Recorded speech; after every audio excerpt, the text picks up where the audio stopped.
Hello বন্ধুরা, সকাল সকাল রেডি হয়ে নিয়েছি। দেখো শাড়ি পরে নিয়েছি, কেমন লাগছে অবশ্যই জানিও। তো আমরা এখন যাব হচ্ছে গিয়ে কোথায় যাব, তো তোমাদেরকে তো অবশ্যই বলবো। তো বলার আগে চলো তোমরা নিজেরাই দেখে নাও আমরা কোথায় যাচ্ছি। চলো তোমরাও আমাদের সাথে চলো। তো আমরা তো সকলে রেডি হয়ে বেরিয়ে পড়েছি। তো আমরা টোটো ভাড়া করেছিলাম, টোটো ভাড়া করে আমরা বাড়ির সকলে যাচ্ছিলাম। দেখো আমরা টোটোতে উঠে পড়েছি।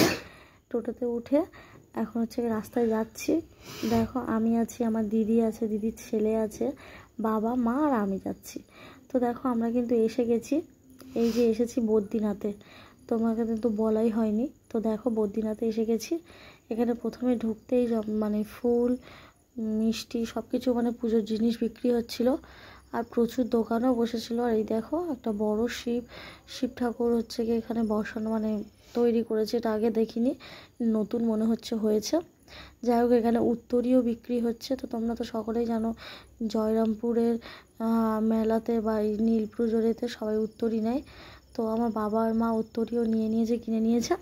তো পড়বে, স্নান টান করে পড়বে। তো দেখো মেলাতে প্রচণ্ড কিন্তু ভিড়, আর মন্দিরে পুজো দেওয়ার জন্য প্রচণ্ড লাইন পড়েছে। জানি না কখন পুজো দেওয়া শেষ হবে। তো এদিকে সবাই বাঁক নিয়ে ঘোরাঘুরি করছে সব ছেলেরা। এখানে অনেকগুলো ছেলে বসে আছে। তো বসে এই দেখো মন্দির, বদ্রীনাথের মন্দির বাবা মহাদেবের। এটা খুবই জাগ্রত, সকলের মনস্কামনা পূর্ণ হয়। তো সবাই চাইলে আসতেই পারো।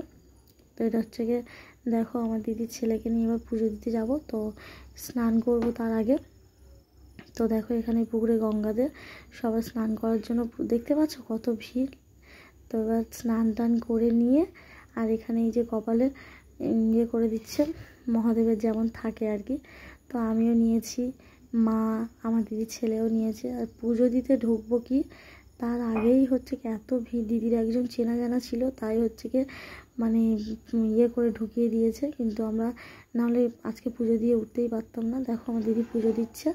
তো এখানে প্রচণ্ড ভিড়, ভালো করে পুজোও দেওয়া যাচ্ছে না, নীল পুজোর দিন তো তাই। তো এই পর্যন্ত, ভালো লাগলে লাইক কমেন্ট